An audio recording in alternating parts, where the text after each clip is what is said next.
The following is an encore presentation of Everything Everywhere Daily. One of the most successful enterprises of the Middle Ages was a collection of free cities located in northern Germany and along the North and Baltic Seas. These cities created one of the greatest trade networks the world had ever seen, and for several centuries dominated trade and economics in northern Europe.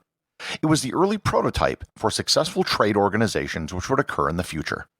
Learn more about the Hanseatic League, also known as the Hansa, on this episode of Everything Everywhere Daily.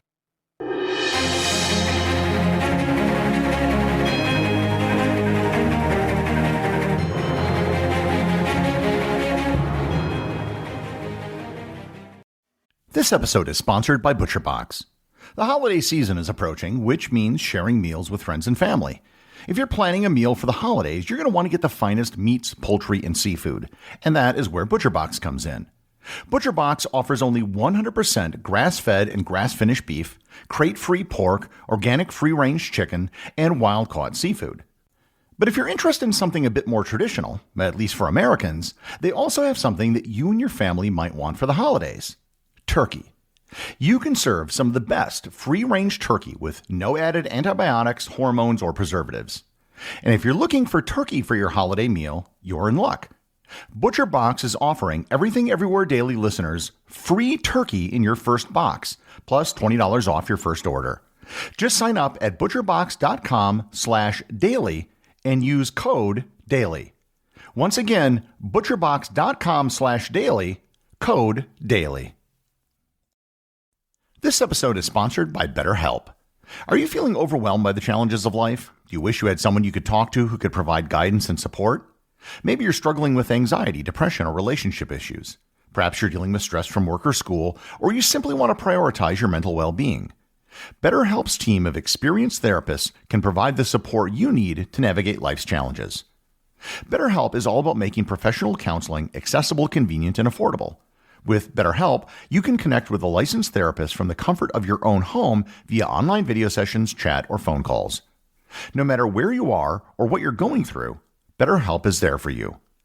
Just fill out a brief questionnaire to get matched with a licensed therapist, and you can switch therapists at any time for no additional charge. Everything Everywhere Daily listeners will get 10% off your first month with BetterHelp. Just visit betterhelp.com/everywhere to get 10% off your first month. That's BetterHelp, HELP.com/everywhere. My personal story with the Hanseatic League dates back several years ago when I was traveling around northern Germany. I was able to visit several of the Hanseatic League cities, such as Lübeck, Stralsund, Wismar, and Bremen. And I've been to many old European cities, and I was able to see some things which hammered home just how successful and important the Hanseatic League was. But before I get to that story, let me explain what the Hanseatic League was and how it came to be. One of the defining characteristics of the Middle Ages in Europe was the guild system. The guild system served several functions. Guilds served to restrict entry into occupations, decreasing competition. They offered a social network for members. It was a system for perpetuating technical knowledge, and perhaps most importantly, it allowed them to band together to protect themselves against kings and nobility. These guilds also engaged in trade with other towns and cities. In northern Germany, these guilds were known as Hansa. In particular, for the purpose of this episode, they were able to trade with a network of cities and towns located around the North and Baltic Seas. The founding of the Hanseatic League began with the city of Lübeck. Lübeck was rebuilt in 1159 by Henry the Lion, who was the Duke of Saxony and Bavaria. Geographically, Lübeck is located on the Baltic Sea, right next to the eastern base of the Jutland Peninsula where Denmark is located. Lübeck became an important trading port where goods from inland Germany, in particular Saxony and Westphalia, could be traded to cities in Scandinavia and along the Baltic Sea. In 1226, Lübeck became what is known as an imperial free city. A free city was one that was still part of a larger kingdom, but it wasn't ruled locally by some other minor noble. It was self-ruled. In particular, it was run by the various guilds, or Hansa. In 1241, Lübeck formed an alliance with the German city of Hamburg, which was also a free city. Lübeck had access to fishing grounds, and Hamburg had access to trade routes for salt. Together, they managed to monopolize the salt fish market for the region. This alliance was more than just about fish and salt. It also extended to mutual defense and efforts to combat piracy and thievery between the two cities. This was actually really important, because the fractured political system of the day made conditions ripe for robbers and pirates to thrive. The Lubeck-Hamburg alliance eventually arranged a treaty to get access to markets in England from King Henry II. They established what was known as a Encore in London, and a Encore was a trading post / embassy / counting house. This arrangement between Lubeck and Hamburg soon had other cities joining in. Cologne joined their group, and other cities such as Stralsund and Wismar did as well. The benefits of membership in the alliance were quickly realized by every city that joined. Removing piracy and opening up trade routes were profitable for everyone involved. Soon, free cities outside of Germany were joining. Visby, which is an island off the coast of Sweden, became an important port in Scandinavia. Cities along the Baltic and what is today modern-day Poland, Lithuania, Latvia, and Estonia all became members. To the west, contours popped up in places like Bergen, Norway, London, Bruges, and Antwerp. In all, over a period of 200 years, 194 cities, in what is today 16 different countries, were part of or had outposts of the Hanseatic League. Despite all of the growth of the Hanseatic League, the unofficial capital, and the city which was considered the queen of the Hanseatic League, was still Lübeck. The Hanseatic League was never more than a loose, informal coalition. Meetings were held in Lübeck, but they were not mandatory. The primary concern of the League was simply to facilitate trade and remove any barriers, be they pirates or tariffs. Cities weren't even bound by agreements that were made by the members. So long as they didn't act against the League, they could remain in good standing and run their city as they saw fit. There was also a mutual defense agreement that any one city would come to the aid of another if threatened. The general terms that everyone had to abide by were known as the Law of Lübeck. The League members traded in anything and everything: cloth, wool, fish, amber, wax, salt, silver, furs, timber, cotton, and grain. The peak of power for the League came in the early 14th century. The wealth and power of the League were such that it started to influence the policies of larger kingdoms and empires around them.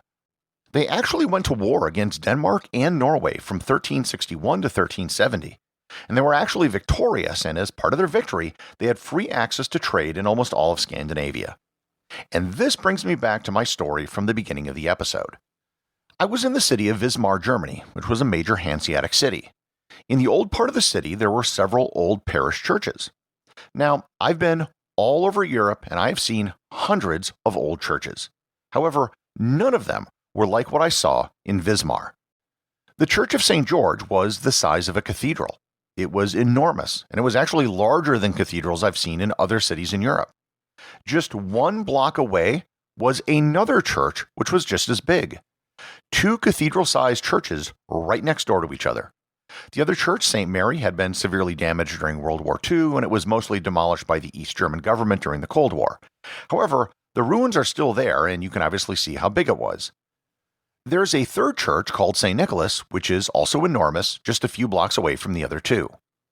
Today, Wismar is a city of 43,000 people, and it's never been a huge city. So, how is it that such a small city has three cathedral-sized churches all within a short walking distance of each other? The short answer is money. These churches were built during the heyday of the Hanseatic League. The various parishes were associated with certain guilds, and the guilds were constantly trying to show each other up. One of the ways they did this was through the construction of massive churches. I have been almost everywhere in Europe, and I've never seen anything quite like this medieval display of wealth that I saw in the city of Wismar. These churches, which can still be visited today, are a testament to the power and wealth of the Hanseatic League. Eventually, the power and influence of the Hanseatic League started to wane. One thing which hurt the League was the same thing that devastated all of Europe: the Black Death. The 14th century Black Death reduced populations by up to 50% across the continent. Addition to the deaths, it devastated the economy by creating a severe labor shortage. Fields were left fallow, ships couldn't find crews. In the 15th century, there was an event known as the Great Bullion Famine, which was a shortage of gold and silver, mainly due to outflows in the Middle East, but silver mines in Germany also flooded during this period, and there was no way to remove the water.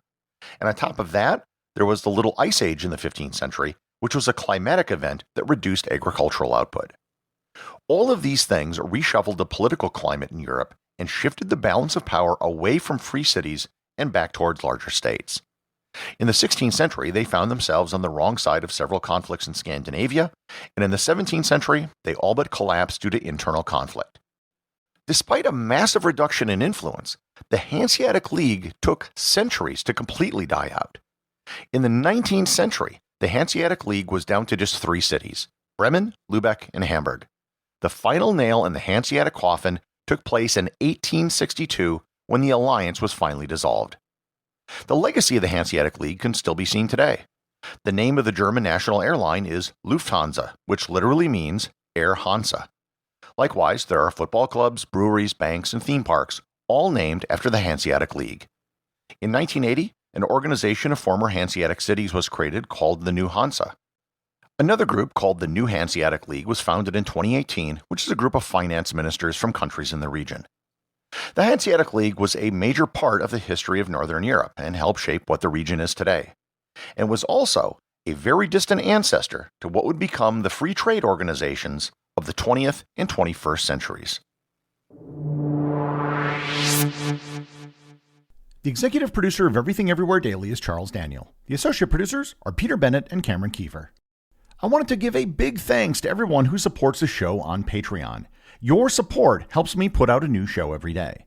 And if you're interested in Everything Everywhere Daily merchandise, Patreon is currently the only place where it's available.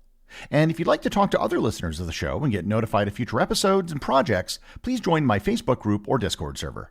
Links to everything are in the show notes.